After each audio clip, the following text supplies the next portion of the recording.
فعل ہے اگر اس کا مفعول ذکر نہ کیا جائے تو وہاں مراد عموم و شمول ہوتا ہے. مراد یہ ہوتا ہے کہ ہر چیز بھی وہاں مراد ہے. یوتی جو ہے یہ فعل ہے اور فعل متعدی ہے. اس کا اللہ رب العزت نے مفعول ذکر نہیں فرمایا, اس کا حضور نے مفعول ذکر نہیں فرمایا واللہ یوتی, اللہ دیتا ہے میں تقسیم کرتا ہوں. جب علماء فرماتے ہیں کہ جب مفعول ذکر نہ کیا جائے فعل متعدی کا, وہاں مراد عموم ہوتا ہے, کہ مراد ہوتا ہے کہ ہر شے جو وہ عطا کرتا ہے وہ شے میں تقسیم کرتا ہوں. اللہ رب العزت تو صرف علم عطا کرنے والا نہیں ہے, اللہ رب العزت تو سب کچھ عطا کرتا ہے. وہ جو ہے وہ ہر قسم کی نعمتیں, ہر قسم کی برکتیں وہ مومنوں کو عطا فرمائے. جو رب عطا کرتا ہے وہ جو ہے وہ حضور مخلوق میں تقسیم کرتے چلے جاتے ہیں.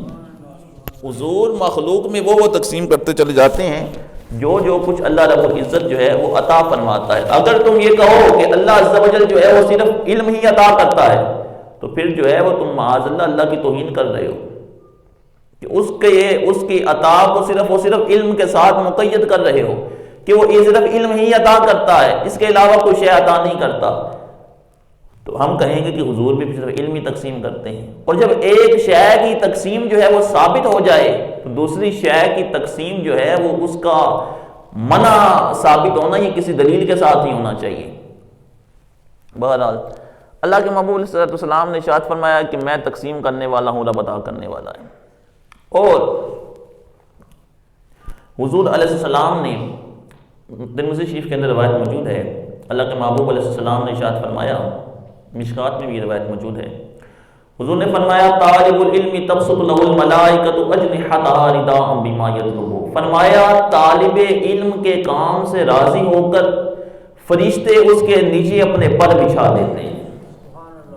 طالب علم جو ہے, جو دین کا علم طلب کرنے والا ہے, جو دین کا علم حاصل کرنے والا ہے, حضور فرماتے ہیں کہ فرشتے اللہ عز و جل کی اس کے کام سے راضی ہو کر اس کے پاؤں کے نیچے اپنے پروں کو بچھا دیتے ہیں. جس کے پاؤں کے نیچے پر جو ہے وہ فرشتے بچھا رہے ہو, سوچو رب کی بارگاہ میں اس کا مقام کیا ہوگا.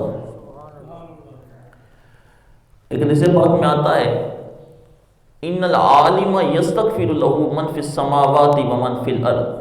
اللہ کے رسول علیہ السلام نے ارشاد فرمایا عالم دین کے لیے جو کچھ زمین میں ہے, جو کچھ آسمان میں ہے, سب بخشش کی دعا کرتے ہیں. سب عالم دین کے لیے بخشش کی دعا کرتے ہیں. جو بھی زمین میں مخلوق موجود ہے, جو بھی آسمانوں میں رب کی مخلوق موجود ہے, جو عالم دین ہوتا ہے اس کے لیے ہر چیز جو ہے وہ بخشش کی دعا کرتی ہے. اب سوچ رہے ہوں گے ہم تو بخشش کی دعا نہیں کرتے, یہ کون سی مخلوق ہے رب کی زمین کے اندر جو اس کے لیے بخشش کی دعا کرتی ہے؟ وہ کون سی اللہ رب العزت نے مخلوق پیدا فرمائی ہے؟ وَإِن مِّن شَيْءٍ إِلَّا يُسَبِّحُ بِحَمْدِهِ وَلَٰكِن لَّا تَفْقَهُونَ تَسْبِيحَهُمْ. قرآن کہتا ہے کہ کائنات کی کوئی شے ایسی نہیں جو رب کی تسبیح بیان نہ کرتی ہو, لیکن تم ان کی تسبیح کو سنتے نہیں ہو. وَلَٰكِن لَّا يَفْقَهُونَ تَسْبِيحَهُمْ, تم ان کی تسبیح کو سمجھ نہیں سکتے. علم اور فقہ یہ دو الگ الگ چیزیں ہیں. جس کے پاس جو جانتا ہو ضروری نہیں کہ اس کو فقاہت بھی نصیب ہو. علم اور فقاہت یہ دو علیحدہ علیحدہ چیزیں ہیں. اردو زبان کا ہمیں علم ہے, اردو زبان کی ہمیں فقہ معلوم نہیں ہے. حضرت انبیاء کرام علیہ السلام نے جب اللہ رب العزت کی بارگاہ میں اپنی قوموں کا شکوہ کیا ہے تو انہوں نے کبھی یہ نہیں کہا کہ لا یعلمون, یہ جانتے نہیں ہیں. انہوں نے ہمیشہ یہ کہا لا یفقہون حدیثا, ما لہؤلاء القوم لا یفقہون حدیثا. اس قوم کو کیا ہو گیا ہے کہ یہ بات کی تہ تک نہیں پہنچتی, یہ بات کی فقہ انہیں معلوم نہیں ہے, یعنی یہ بات کو سمجھتے نہیں ہیں. تو اللہ کے نبی کی بات کو تو وہ سمجھتے تھے, وہ بھی عربی بولتے تھے, سامنے سننے والے عربی سمجھتے تھے. تو کیا اللہ کے نبی جو جب کلام کرتے تھے وہ سنتے نہیں تھے, سمجھتے نہیں تھے کہ کیا کہہ رہے ہیں؟ اللہ کے نبی یہ نہیں کہا کہ لا یعلمون حدیثا, کہ یہ میری بات کو جانتے نہیں ہیں. انہوں نے کہا لا یفقہون حدیثا, بات کو جانتے ہیں لیکن بات کو سمجھتے نہیں ہیں. علم کہتے ہیں کہ کسی شے کا مطلقاً سمجھنا. میں اردو بول رہا ہوں, آپ اردو سمجھ رہے ہیں, یہ آپ کا علم ہے کہ آپ اس بات کو سمجھ رہے ہیں. اگر جو ہے وہ یہاں کسی عربی کو بٹھا دیا جائے، میں اردو بول رہا ہوں، وہ عربی نہیں سمجھتا، وہ اردو نہیں سمجھتا، تو وہ نہ تو بات کو جان رہا ہے نہ ہی بات کو سمجھ رہا ہے، اسے دونوں ہی معرفتیں نصیب نہیں ہے، نہ علم ہے نہ اس کے پاس فقہ ہے۔ ہمارے اس عامی کے پاس جو ہے وہ ایک چیز موجود ہے، وہ علم تو اس کے پاس ہے کہ وہ بات اگلے کی سمجھ رہا ہے، لیکن اس کے پاس جو ہے وہ اگر بات کو سمجھ کے اس کی تہ تک نہیں جا رہا، اس بات کو اپنے دل کے کسی گوشے میں جگہ نہیں دے رہا، تو اس کا مطلب ہے کہ وہ بات کو جانتا تو ہے لیکن بات کو سمجھ نہیں رہا۔ لا یفقہون حدیثا، کہ وہ میری بات کو سمجھنے کے قریب بھی نہیں آتے، کہ ان کی وہ بات کو اپنے دل میں جگہ نہیں دیتے۔ انبیاء کرام علیہ السلام نے اللہ رب العزت کی بارگاہ میں جب شکوہ کیا تو یہ بات بیان کی۔ علم اللہ رب العزت کی وہ نعمت ہے کہ جس کو اللہ رب العزت اس نعمت سے سرفراز فرماتا ہے۔ صوفیہ فرماتے ہیں کہ اگر بندہ علم غیر اللہ کے لیے بھی طلب کر رہا ہو تو علم کی برکت یہ ہے کہ وہ علم اس کو ایک دن رب کے راستے پہ لگا دیتا ہے۔ کہ اگر اس کی طلب جو ہے وہ غیر اللہ کے لیے بھی ہو، دنیا کمانے کے لیے بھی علم طلب کر رہا ہے، اس کا دین کا علم طلب کرنے سے اس کی مراد یہ نہیں ہے کہ وہ دین کا ہی کام کرے گا اور اس کے اندر اخلاص الہیت موجود نہیں ہے، لیکن صوفیہ فرماتے ہیں اس علم کی برکت یہ ہے کہ اللہ رب العزت اس علم کی برکت کے ساتھ جو ہے اس کو جو ہے وہ سیدھے راستے پہ ڈال دیتا ہے، اس کی نیت کو درست فرما دیتا ہے۔ یہ علم کی برکتوں میں سے ایک برکت کو بیان کیا گیا ہے۔ تو قرآن مجید میں قارون کا واقعہ موجود ہے، حضرت موسیٰ علیہ السلام کی دور میں یہ موجود تھا قارون۔ اس کے بارے میں آتا ہے کہ اس کے خزانے کی چابیاں جو ہے وہ 60 اونٹوں پہ لاد کے لائی جاتی تھیں، 60 اونٹوں پہ اس کے خزانے کی چابیاں لاد کے لائی جاتی تھیں۔ اتنا اللہ رب العزت نے اس کو خزانہ عطا کیا تھا، اتنا مال و دولت عطا کیا تھا۔ تو ایک دن وہ اپنی قوم کے سامنے بن سور کے نکلا تو قوم کے کچھ لوگوں نے کہا اے اللہ عز و جل، تو نے اس کو کتنا مال عطا فرمایا ہے، کتنا اس کو جو ہے وہ شان و شوکت عطا فرمائی ہے، یہ جو ہے وہ اتنا اس کو تو نے نوازا ہے، اتنا اس کو مال عطا کیا ہے۔ تو وہ انہیں بڑی حسرت ہوئی، اس کے مال کے اوپر بڑا تعجب ہوا۔ اللہ عز و جل نے فرمایا وَقَالَ الَّذِينَ أُوتُوا الْعِلْمَ وَيْلَكُمْ ثَوَابُ اللَّهِ خَيْرٌ لِمَنْ آمَنَ وَعَمِلَ صَالِحًا۔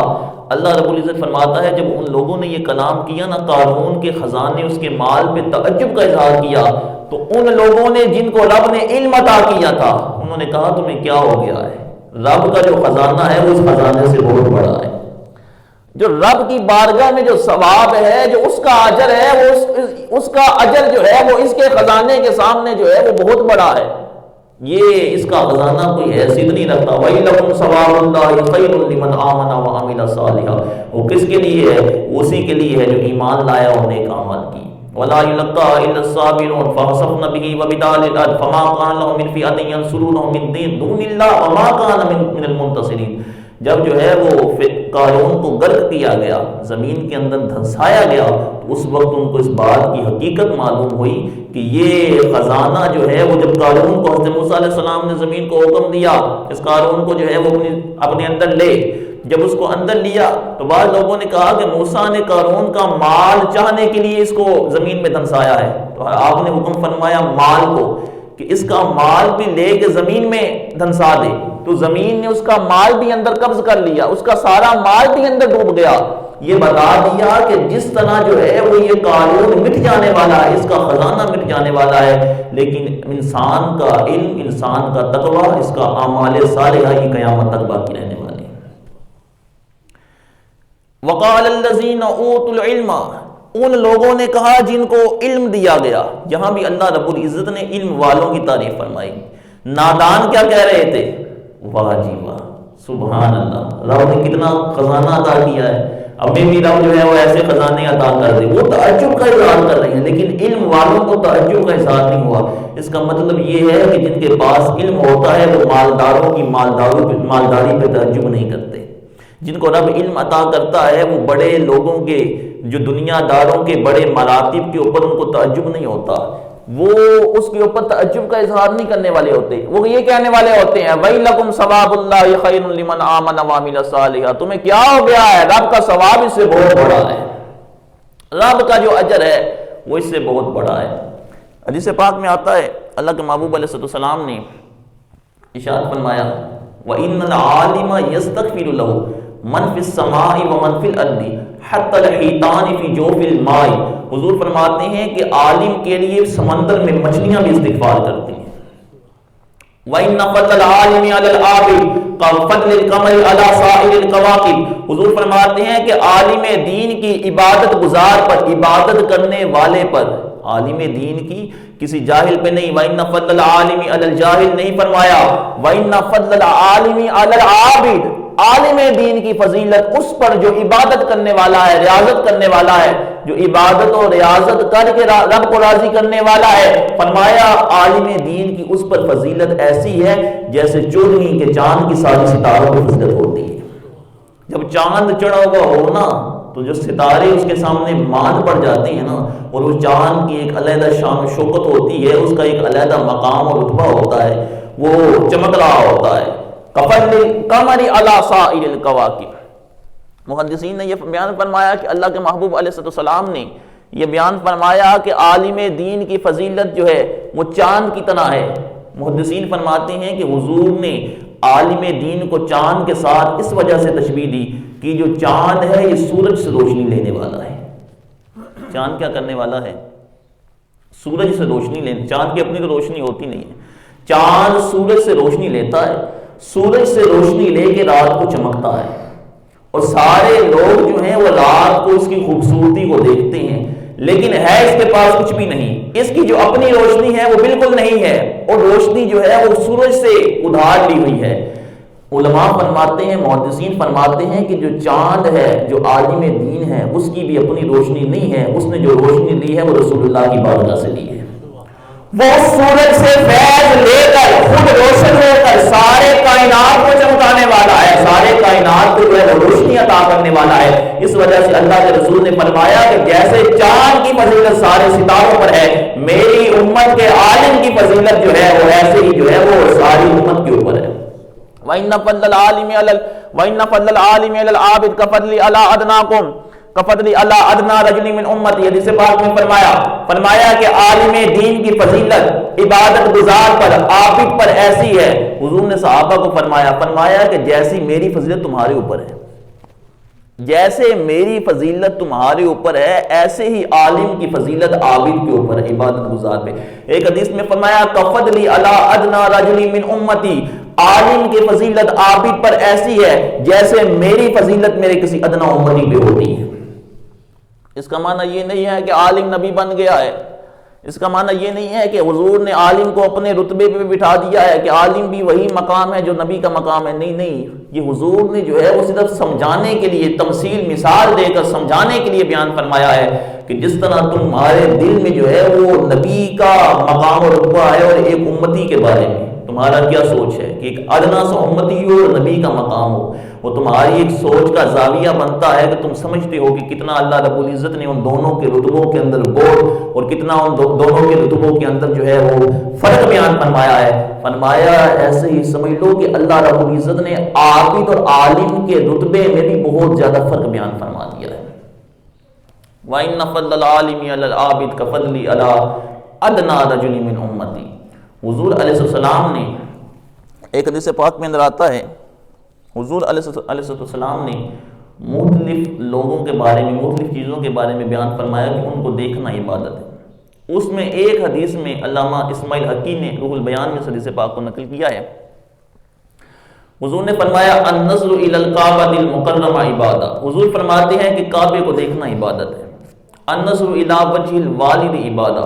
حضور فرماتے ہیں کہ بیٹے کا اپنے باپ کے چہرے کو دیکھنا بھی عبادت ہے، اور فرمایا کہ وَالنَّظْرُ إِلَىٰ وَجْهِ الْعَالِمِ عِبَادَةٌ، عالم دین کے چہرے کو بھی دیکھنا عبادت ہے، عالم دین کے چہرے کو بھی دیکھنا عبادت ہے۔ اور ایک حدیث پاک کے اندر اللہ کے محبوب علیہ السلام نے ارشاد فرمایا،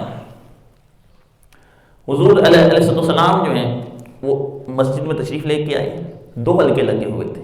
ایک حلقہ جو ہے وہ قرآن کی تلاوت کر رہے تھے، ذکر و اذکار کر رہے تھے، اللہ عز و جل کو یاد کر رہے تھے۔ دوسرا حلقہ جو ہے وہ بیٹھ کر علم سیکھ رہا تھا، دین کا تفقہ حاصل کر رہا تھا، دین کا علم سیکھ رہا تھا۔ حضور علیہ السلام دونوں حلقوں سے پاس سے گزرے۔ پہلے حضور جو ہے وہ ذکر والوں کے حلقے کے پاس سے گزرے، پھر جو ہے وہ جا کر علم والوں کے حلقے میں حضور بیٹھ گئے۔ علم والوں کے حضور علیہ السلام حلقے میں بیٹھ گئے کہ یہ بتا دیا کہ دونوں کام افضل ہیں، لیکن جو اعلیٰ ہے، جو زیادہ فضیلت والا ہے، زیادہ مرتبے والا ہے، وہ وہی ہے کہ جو علم حاصل کر رہا ہے۔ حضرت عبداللہ بن عباس رضی اللہ تعالیٰ عنہ فرماتے ہیں میرے نزدیک ایک رات ساری رات عبادت کرنے سے بہتر ہے کہ میں ایک گھڑی جو ہے وہ رب کے دین کا علم حاصل کروں۔ ساری رات میرے نزدیک عبادت کرنے سے ایک گھڑی جو ہے وہ علم دین حاصل کرنا، دین کا تفقہ حاصل کرنا، دین کے سمجھ بوجھ حاصل کرنا ایک لمحے کے لیے میرے نزدیک ہی ساری رات کی عبادت سے افضل ہے۔ یہ کون کہہ رہا ہے؟ یہ وہ کہہ رہا ہے جس کو اللہ کے رسول صلی اللہ علیہ وسلم نے جو ہے وہ دعا ارشاد فرمائی کہ اللہ تعالیٰ تجھے سب سے بڑا مفسر بنائے گا۔ اللہم فقہہ فی الدین وعلمہ التاویل، اے اللہ عبداللہ بن عباس کو دین میں فقاہت عطا فرما، اس کو تفسیر کا علم عطا فرما۔ یہ وہ عبداللہ بن عباس ہے جو ترجمان القرآن ہے، جو حبر الامہ ہے، اس امت کا سب سے بڑا مفسر، سب سے بڑا عالم۔ وہ کہہ رہا ہے کہ میرے نزدیک جو ہے وہ دین کا علم حاصل کرنا وہ ساری رات کی عبادت سے افضل ہے۔ ایک حدیث پاک کے اندر آتا ہے، مشکات کے اندر روایت موجود ہے، اس کے علاوہ بھی کافی ساری کتب حدیث میں یہ روایت موجود ہے۔ اللہ کے محبوب علیہ السلام نے ارشاد فرمایا وَمَا اجْتَمَعَ قَوْمٌ فِي بَيْتٍ مِّن بُيُوتِ اللَّهِ يَتْلُونَ کتاب اللہ، فرمایا کہ کوئی بھی قوم جو ہے وہ اللہ کے گھروں میں سے کسی گھر میں جمع ہو، یتلون کتاب اللہ، وہ وہاں بیٹھ کے اللہ کی کتاب کی تلاوت کریں، وَيَتَدَارَسُونَ بَيْنَهُمْ، اور آپس میں اس کا مذاکرہ کریں، آپس میں اس کا مذاکرہ کریں، اِلَّا نَازَلَتْ عَلَيْهِمُ السَّکِینَہ، جب وہ آپس میں بیٹھ کے وہاں کتاب اللہ کی تلاوت کریں گے، آپس میں مذاکرہ کریں گے، اس کتاب کو سیکھیں سکھائیں گے، ایک دوسرے کو سمجھے سمجھائیں گے، الا نازلت علیہم السکینہ، حضور فرماتے ہیں ان کے اوپر سکینہ نازل ہوتا ہے، وغشیتہم الرحمہ، اور رحمت جو ہے ان کو اپنی آغوش میں لے لیتی ہے، ومن بطأ بہ عملہ لم یسرع بہ نسبہ، فرمایا جس کو اس کے عمل نے جو ہے وہ فائدہ نہیں پہنچایا، اس کو اس کا نسب بھی فائدہ نہیں دے گا، جس کو اس کے عمل نے فائدہ نہیں پہنچایا اس کو اس کا نسب بھی فائدہ نہیں پہنچائے گا، کہ اس کا مختلف ذات سے کوئی چودھری ہے، کوئی ملک ہے، کوئی وڑائچ ہے، کوئی کچھ ہے، کوئی کچھ ہے، فرمایا اس کو اس کا نسب جو ہے اگر علم نے فائدہ نہیں دیا، عمل نے فائدہ نہیں دیا، اس کو اس کا نسب جو ہے وہ قیامت والے دن بچانے والا نہیں ہے، کہ قیامت والے دن تجھ سے تیری ذات کے بارے میں نہیں پوچھا جائے گا، قیامت والے دن جو ہے وہ تجھ سے یہی پوچھا جائے گا کہ تو دنیا میں کر کے کیا آیا، دنیا میں جو ہے وہ کیسے اعمال تو نے سر انجام دیے ہیں، تیرے علم و عمل کے بارے میں ہی قیامت کے دن تجھ سے سوال کیا جائے گا۔ اس وجہ سے اللہ کے رسول علیہ السلام نے ارشاد فرمایا وَيَتَدَارَسُونَ بَيْنَهُمْ إِلَّا نَزَلَتْ عَلَيْهِمُ السَّکِینَہ، ان کے اوپر سکینہ نازل ہوتا ہے۔ اللہ کے رسول علیہ السلام نے متعدد احادیث کے اندر، قرآن پاک کی متعدد آیات میں، اور حضور علیہ السلام نے اپنے متعدد فرامین میں علم اور علماء کی فضیلت کو بیان فرمایا۔ ایک روایت میں آتا ہے کہ حبر العلماء،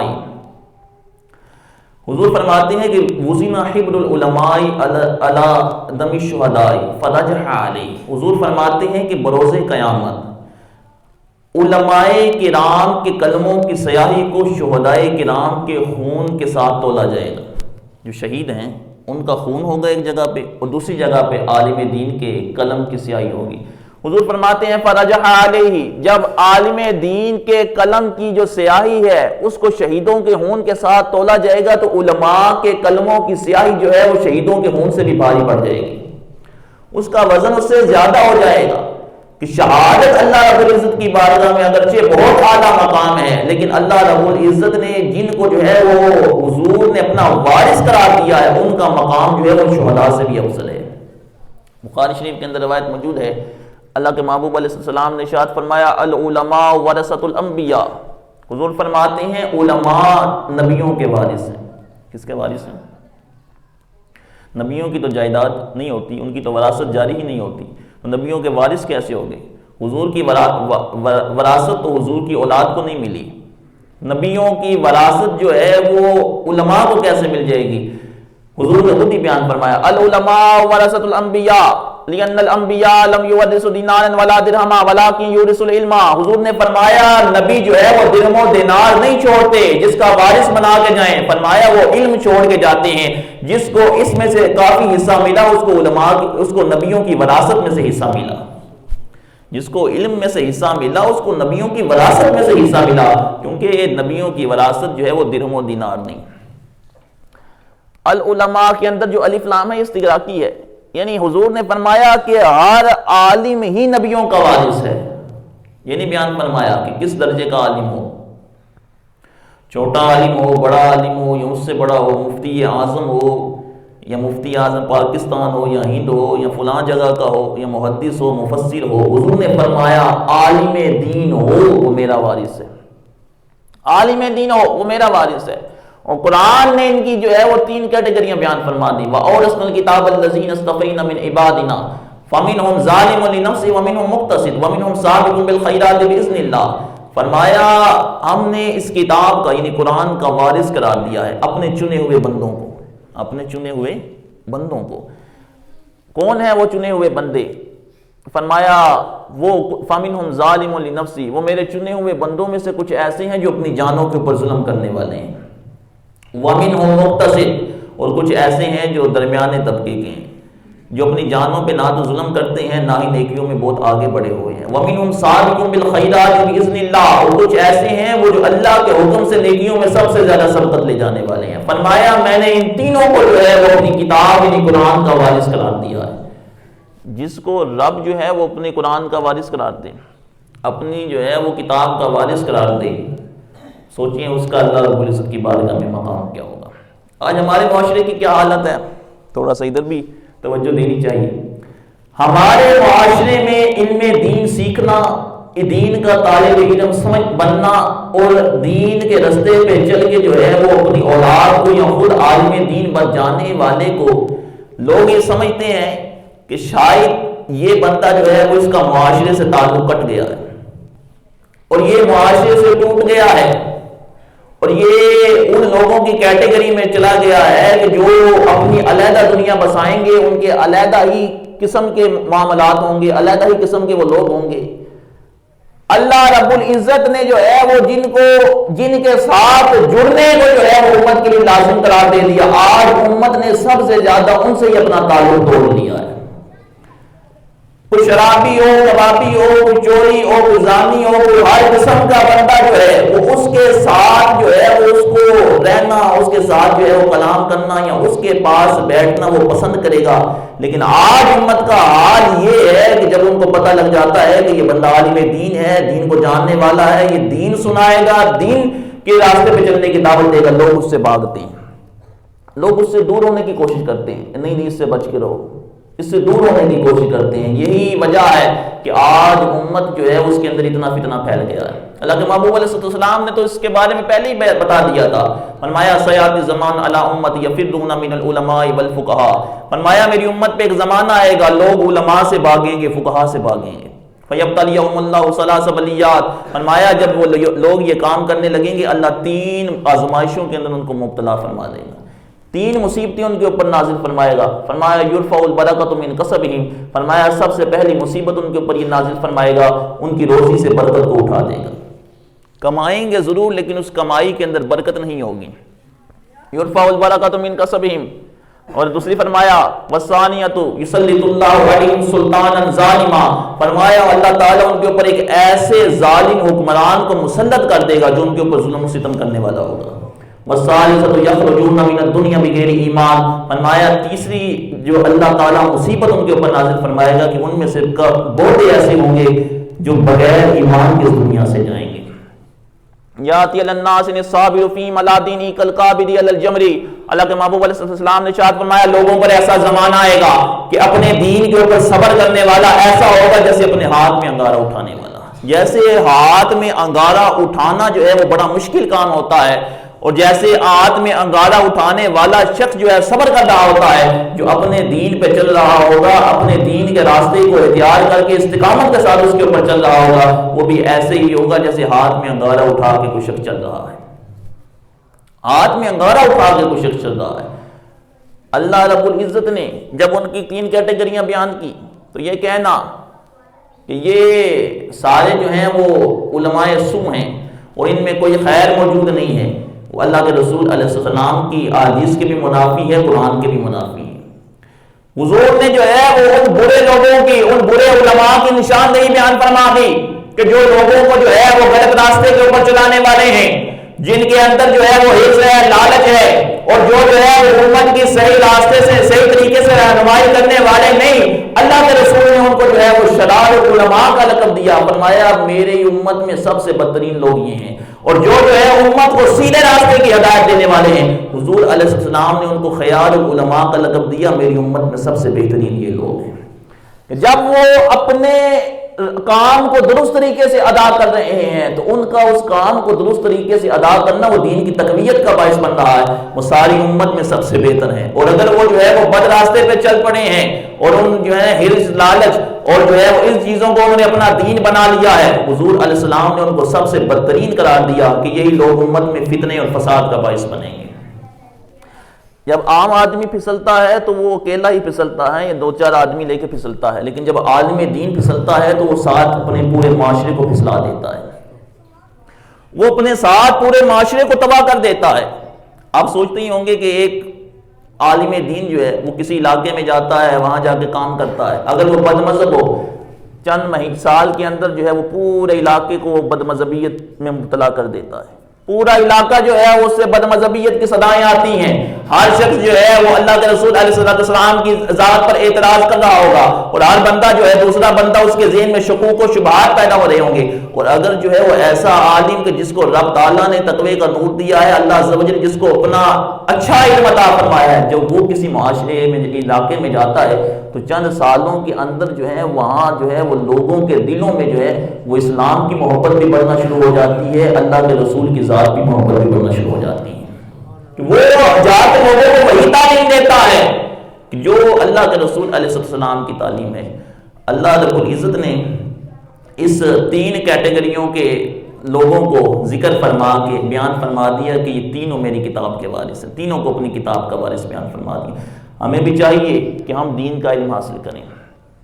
دین کا علم ضروری نہیں ہے کہ آپ جو ہے وہ 8 سال لگائیں کسی مدرسے کے اندر، پھر آپ کو جو ہے وہ عالم دین بنے، پھر جو آپ کہیں کہ واقعی اب میں نے دین کا علم حاصل کیا ہے۔